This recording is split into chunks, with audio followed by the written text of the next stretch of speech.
আগামী জাতীয় সংসদ নির্বাচন উপলক্ষে সারা দেশে চলছে প্রার্থীদের মনোনয়নপত্র যাচাই বাছাই। কুড়িগ্রামের 4টি আসনের প্রার্থিতা বাছাই শুরু হয়েছে। দুপুরে জেলা রিটার্নিং অফিসারের কার্যালয়ে 25 কুড়িগ্রাম 1 আসনের 6 জন প্রার্থীর মনোনয়ন বৈধ ঘোষণা করেন রিটার্নিং অফিসার। কুড়িগ্রাম 2 আসনের 9 জনের প্রার্থিতা বৈধ বলে বিবেচিত হয়েছে। আগামীকাল কুড়িগ্রাম 3 ও 4 আসনের প্রার্থীদের মনোনয়ন যাচাই করা হবে। পার্বত্য জেলা রাঙামাটির বিভিন্ন আসনে মনোনয়ন বাছাই করেন রিটার্নিং কর্মকর্তা। সকালে জেলা প্রশাসনের সম্মেলন কক্ষে মনোনয়নপত্র যাচাই করা হয়। প্রার্থিতা প্রত্যাহার 20 জানুয়ারি, 21 জানুয়ারি প্রতীক বরাদ্দ ও 22 জানুয়ারি থেকে প্রচারণার শুরুর দিন রয়েছে। এদিকে রংপুর 1 আসনে 9 প্রার্থীর মধ্যে 8 জন প্রার্থীকে বৈধ ঘোষণা করেছে জেলা রিটার্নিং কর্মকর্তা।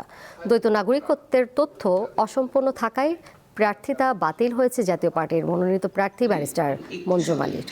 এবং আজকে আমরা সবাই একই বলছি না, আপনারা হাত তুলে কথা বলতে পারেন, মাইক্রোফোন আছে, আপনাদের যদি কথা বলতে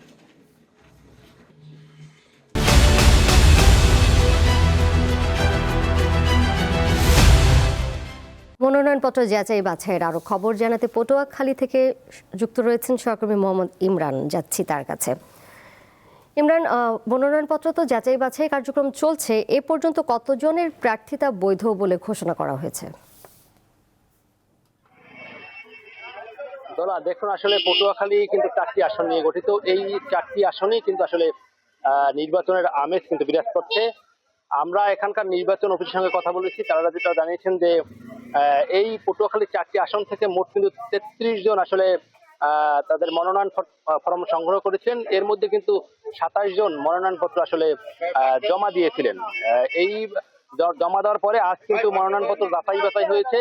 এই যাচাই বাছাইতে কিন্তু আমরা জানতে পেরেছি যে এখানকার নির্বাচন কমিশনার আমাদেরকে জানিয়েছেন যে 3 জনের আসলে মনোনয়নপত্র বাতিল করা হয়েছে, তাদের কাগজপত্র ত্রুটি থাকায় কিন্তু বাতিল করা হয়েছে। এর মধ্যে পটুয়াখালী 1 আসনের যে স্বতন্ত্র প্রার্থী রয়েছেন জাকির হোসেন মঞ্জু, তার মনোনয়ন কিন্তু বাতিল করা হয়েছে।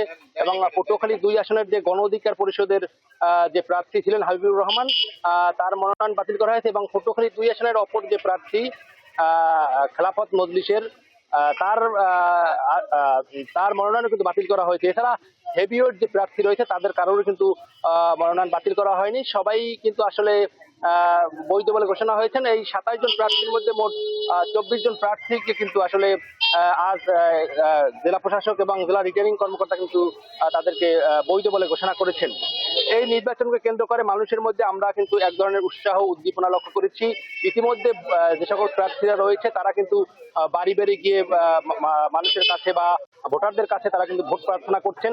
এবং ভোটারদের মধ্যে একটা উৎসাহ উদ্দীপনা রয়েছে। এবং এখানকার ভোটার এবং প্রার্থীদের আসলে একটি চাওয়া, আগামী ত্রয়োদশ জাতীয় সংসদ নির্বাচন যাতে সুষ্ঠু অবাধ হয়, সেজন্য নির্বাচন কমিশনকে তারা যথাযথ পদক্ষেপ নেওয়ার অনুরোধ জানিয়েছেন। তো দোলা, আসলে পটুয়াখালী থেকে আমার কাছে এই ছিল সর্বশেষ। ইমরান, ধন্যবাদ আপনাকে।